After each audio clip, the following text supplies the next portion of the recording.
Hi, welcome back. We have talked about HP inflation and power creep on this channel a bunch over the past couple of weeks or so. The first 2.7 Apocalyptic Shadow rotation went live yesterday, and I've seen a bunch of people complain about the HP inflation in this one. However, I feel like people are looking at the strict max health numbers way too much, not exactly thinking about the nuance of the situation. I understand when looking at the MOC that you should probably be worried when the enemies get that much more HP, but even in 3.0 MOC I feel like things aren't as bad as people make them out to be. Again, people are looking at the strict HP numbers way too much, not looking and thinking about the nuance of the situation. So today we're going to be discussing HP inflation one more time. It's really not as bad as people make it out to be. Don't get me wrong though, it's a sleazy thing for a dev team to do overall, but over here it's not that bad. Before we start, you should like, comment, and subscribe for more content like this in the future. You should also join the Express Rain Discord server for a fun community filled with discussions just like this one.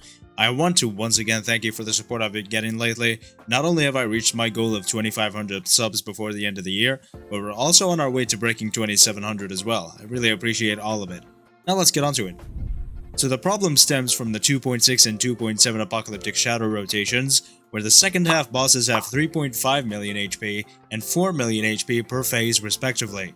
In the previous Apocalyptic Shadow rotations, the bosses had way less HP, however, it wasn't always less HP. In fact, the 2.6 first half Kafka had 2 million HP, while this time around in 2.7, first half Skokolia boss has only 1.6 million HP, which is insanely low actually. Even if it is low though, DOT barely clears it still, even when it's buffed. I can't wait for the DOT buff that's totally coming, but I digress. Either way, it's obvious that the previous boss had way more HP, which is exactly the opposite of what people are saying is happening. Now the Sunday boss had 3.5 million HP and the current one has 4 million, so you could say that they just made up for it, right? Wrong, it's still insanely easy, it's actually even better than the Sunday boss. The thing is with this boss is that it's a 5 target boss with linked HP. That means AoE units like Acheron, Jingyuan, Himiko, even someone like Serval are a lot more powerful against it than they would be against a single target boss. Now, Sunday was an insanely annoying boss because of how much toughness it actually had. It was a 10-layer toughness which if you didn't have Super Break unit and definitely Ruan Mei, you were kind of I barely cleared it myself. I had to use a mix of Jade and Acheron, which was really cursed to be able to clear it in time. This boss was an insanely horrible example of a good and fun boss, as there are only a couple ways to beat it. While my Acheron J team did work eventually, I barely cleared it with more than 1100 action value. To reach the 1300 action value you need for both cycles to be equal and get 3 stars, you would have to either use an E2 Acheron or some sort of a super break team where Ruan Mei was definitely needed. Even then, Firefly was still a little weaker than something like Rappa, because Rappa nearly one-shots that thing while Firefly needs a couple turns still. So with the Sunday boss, it's a note at one of the worst bosses they've ever introduced, as it caters 100% to the new character and basically has zero weaknesses to any other character other than Firefly, who could still clear pretty quickly but not as fast as Rappa. This current boss, however, has 4 million HP, 500,000 more than the previous one, and as we mentioned is, again, a 5-target boss, so AoE attackers do more damage. The thing is, with this boss, is it has a fraction of the toughness Sunday did, and you don't even have to have Ruan Mei to break it because they actually made this boss have a pretty good system. If you don't play this system correctly, your energy and skill points are going to get taken away over and over again. However, if you do play correctly, then you're going to regenerate them instead, and then break the boss very easily. Instead of having to deplete every single robot's toughness to break it, you instead have to hit them with a certain number of times, and then they automatically get broken by themselves, which is insanely overpowered actually. By doing this, they remove the need for Ruan Mei, and by barely having any buffs that insanely buff up Super Break against this boss, which because of the weaknesses it had, those being Fire and Imaginary specifically, Super Break is already insane against it, they give room for other buffs that would make other units much better against it. Of course, I'm talking about the 70% old damage buff to weakness broken enemies, which characters like the ones we've mentioned before, again being Serval, Himiko, Jingyuan, and Acheron, and any others with matching weaknesses that deal huge old damage. This thing does have 4 million HP, but if it didn't have 4 million HP, everyone would be one-shotting it with their characters. If it had 1.7 million HP like the first and second Apocalyptic Shadow bosses did, it would take Serval, a 4-star character released at the beginning of the game, only 1.5 ultimates to kill it. Right now, she needs around 3 when considering everything, which by the way, is still insane for a 4-star released at the start of the game and given to you for free. This boss is an insane improvement over the one before, as I've seen multiple teams in the previous video that had all sorts of characters. I've seen commenters clear with Jingyuan, Danangael, Jingliu, Acheron, Himiko, and I'm sure you've seen Wyatt Sky clear it with Serval. It was 20 minutes long and I haven't seen the full video, but I'm sure he struggled for it. And honestly, for a 4-star character, as I said, that's perfectly fine. You should struggle to clear with a character like that, invest into them and get rewarded. Meanwhile, you only saw people with E2 Acheron, Rappa, and Firefly clear Sunday. Maybe not Honkai, but I haven't seen anybody else clear with anything other than those teams. Now, let's talk about Kokolia a bit. As I mentioned, she has 1.6 million HP. They're totally not her son, even though they look like they would be mother and son, Japard, having around 800,000 HP. The first Kokolia boss in 2.3 had 1.4 million HP while her Japard had 650k. If you think that an extra 200k for each of them after 4 cycles, where we got an insane unit like Fei Xiao that destroys this Kokolia boss's bad HP inflation, then you're really misunderstanding the issue. Or just want something to complain about, honestly. Kokolia does have Japard who puts up a shield if you don't play him correctly, and he doesn't let you do any damage to his mother. However, you don't have to destroy the whole shield, you just have to break his weakness. Align the weaknesses correctly and you're fine. And make sure to bring Kokolia's weakness down as fast as possible before Japard can put up his shields, or just hyper-focus him at the start of the battle and break him before breaking Kokolia, which is entirely possible and actually pretty easy to do. And pretty viable too. You actually don't even have to kill Japard to beat the boss, so I'm not going to include his HP in the boss's HP. Let's also compare Kokolia to the Aventurine boss, who was the most fun boss in the whole game, in my opinion.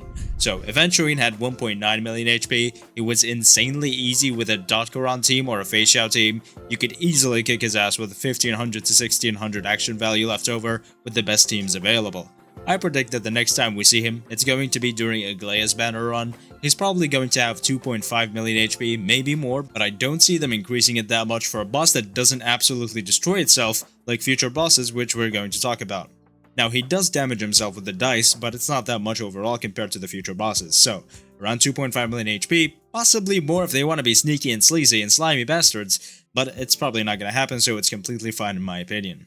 Because last time when Aventurine was around, my Acheron in the Dot team was able to do 1 million damage per burst, and so he was insanely easy to beat, only taking 1 burst, and the rest coming from DOT damage. However, this last part is just speculation. The point is, both these bosses, Kokolia and Aventurine, have a sort of mechanic that is fun. Kokolia has Japard's shield, which gives you an option of either hyper-focusing her or hyper-focusing her son, depending on if you can break her weakness before he puts up his shield or not.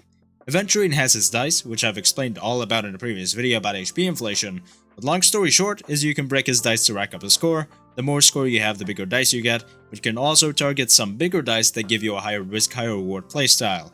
Both of them are pretty damn fun. In the next rotation, HP inflation is going to get a little worse, but it's not going to be too bad honestly. We're going to have the big blue bug boss with 3.1 million HP on one side and the Fantilia boss we got before, but instead of 1.7 million HP, she's going to have 2.5 million HP. However, the very fun cool thing about the blue bug boss is that it spawns little f***ers on the side that give it a load of vulnerability. This boss is obviously catering to the Herda because of the weaknesses that align absolutely perfectly for her teams. In the cycle, the boss is going to take increased skill and ultimate damage, and so the Herda is probably one of the only few characters that are going to clear this boss incredibly quickly, just like the Sunday boss in Rappa, unfortunately. However, anyone Jingliu would clear pretty quickly as well, and also it has physical weakness, so Boot Hill is also going to be insane against it, and so would Yun Li, as well as possibly a Shui Super Break or a FUA focused team. Last characters I could think of that would be good is a Jingchui or E1 J team. More than the Sunday boss, which hopefully doesn't happen again, but way less in the current rotation when there's tens of team combos you could possibly do. A little worse, but still not that bad. And while Fantilia does have 2.5 million HP, come on, Acheron and Fei Xiao are still going to be insane against her. And if we get the same DOT buff we got last time, so would DOT, as well as Super Break teams like Rappa, Firefly, and Himiko. So overall, it's pretty good in my opinion. So far, Apocalyptic Shadow HP inflation is not the worst thing in the world.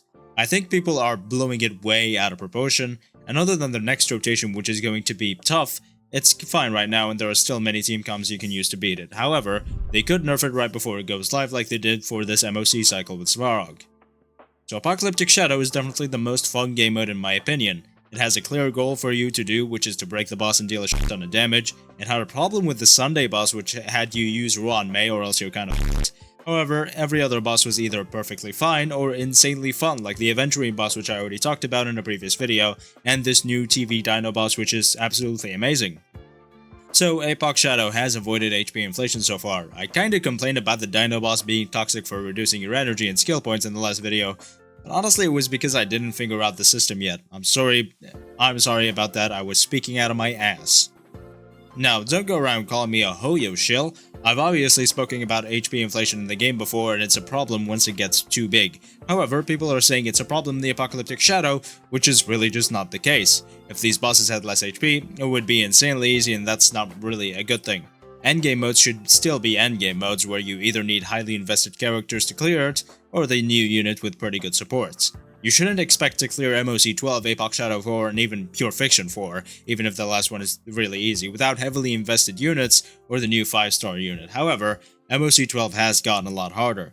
While the HP scaling for Apocalyptic Shadow is basically non-existent or actually necessary, so people don't one-shot the boss, which, by the way, you can still probably one-shot the second half boss with an E2 Acro on the Jacho and Brabin, but either way. HP inflation in the MOC is actual garbage. MOC buffs are nowhere near as strong as Apocalyptic Shadow buffs, and even then, MOC bosses have a lot more HP than those in Apocalyptic Shadow. And that only happened because of the insane HP inflation.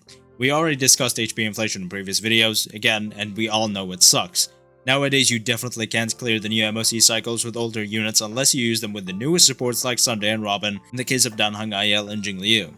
The best DOT teams also barely clears Varog in under 5 cycles. We all know about that. However, people are also complaining about the 3.0 MOC. I'm sure you've all seen that the 3.0 MOC boss has nearly 10 million HP in total, but the thing people are either not understanding or just downright ignoring is that the boss destroys itself. I do still have a few team ideas that consist of older characters to defeat it, like E1 Jade with a small Herda, Jing Chue with Sunday and Sparkle, of course Acheron and Jing Yuan. Other than those, I don't see any other team comp being that feasible. Not even Jing Liu clears it at any short enough amount of time, even with Sunday. However, these older characters, specifically Acheron and Jing Yuan, clear the boss surprisingly well, because even though it does have 10 million HP in total, the minions it summons take away a huge chunk of HP when you kill them. You might think you'd need like 50 Acheron bursts to even come close to killing it, but you could probably zero cycle it with a good enough Acheron team just like you always could. So when people see that 10 million damage number, they get scared and think HP inflation got that much worse. But in reality, it's just around the same. The boss in the first half also only has 1.6 million HP, which really isn't that bad. They're definitely not going to make the next boss have anywhere near 10 million HP, unless it also absolutely fucks itself over with its own summons. So in conclusion, HP inflation in the Apocalyptic Shadow is practically non-existent. But the next rotation it's going to be slightly worse, but overall still pretty fine in my opinion. HP inflation is a lot worse in the MOC, where the problem truly lies. However, it's also not as bad as people make it out to be, because the 10 million HP boss is a lie. Thank you so much for watching. Like, comment, subscribe for more content like this in the future, and join the Express Train Discord server for a fun community all about Star Rail, where you can find many discussions just like this one. Thank you again for watching, and for the insane support, and I will see you next time.